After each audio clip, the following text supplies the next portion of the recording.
Hello, everybody. It is the Popper J MTG back with another Pioneer deck tech.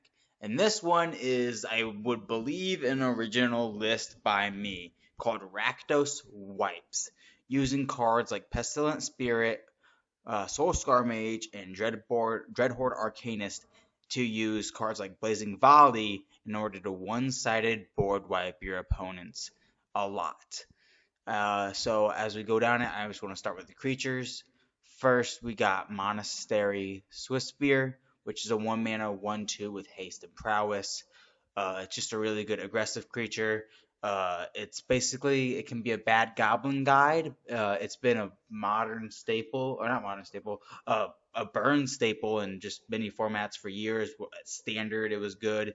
In Pioneer, I bet you it's putting a little bit up because it's a hasty creature.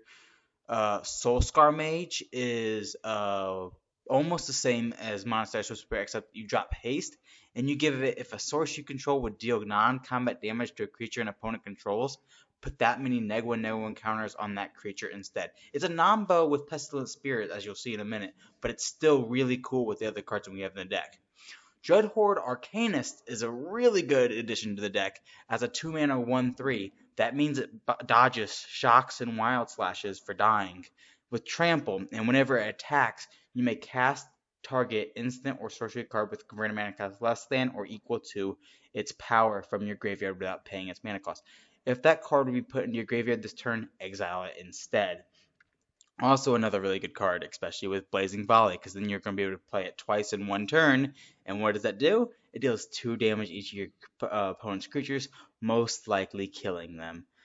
Young Pyromancer is going to benefit from that, being whenever you cast an instant or sorcery spell, create a 1/1 red elemental creature token.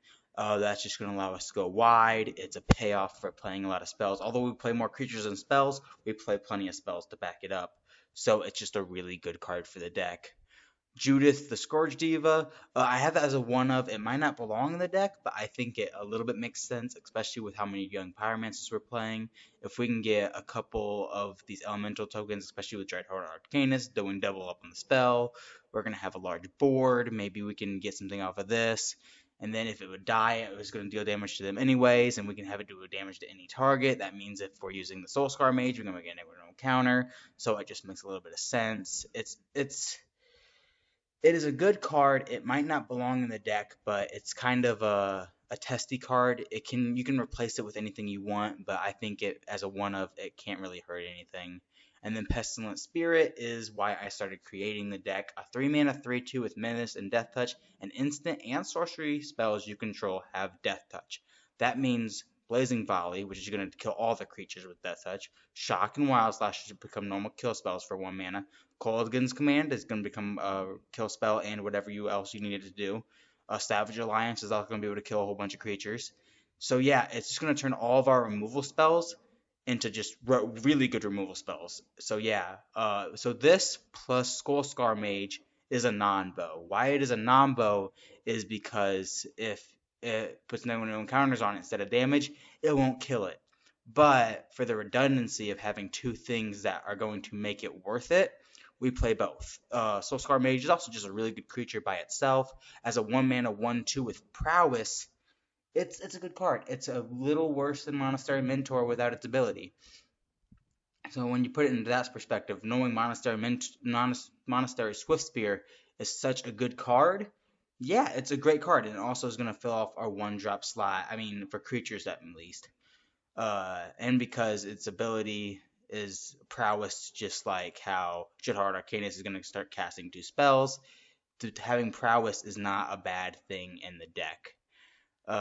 We can go through this again though. So Shock is a worse Wild Slash, but Shock is like the OG we think about. Wild Slash is up to about $5 at the point of this recording.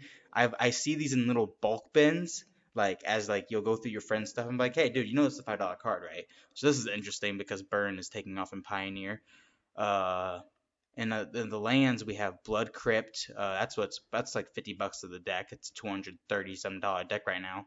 So it's $50 of it. We got Dragonskull Summit. This is going to be an untapped land unless you have no lands, basically. And then the rest is 14 mountains.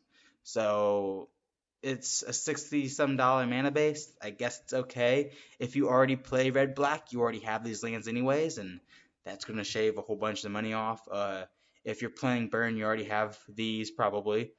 Dreadhorde Arcanist is like $5 each. It just kind of adds up over time. Kolaghan's Command is the big card in the deck. You might not even want to play it. It is super expensive, so you can cut this off if you're on a budget and you want to play this as a budget deck. Onto the sideboard, this is my funny thing, Grotesque Mutation.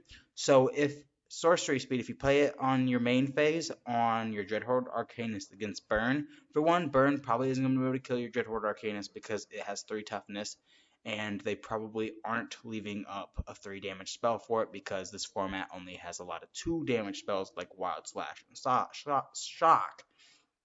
It's most likely going to survive. You can cast Grotesque Mutation on it basically twice because when you swing, you'll also be able to cast it again, meaning that it's 7 lifelink trampling damage, and that is, in my opinion, probably going to end your game against a burn deck. And there's a couple floating around, so this is a good removal spell for that. This destroys artifacts as well as Kolaghan's Command.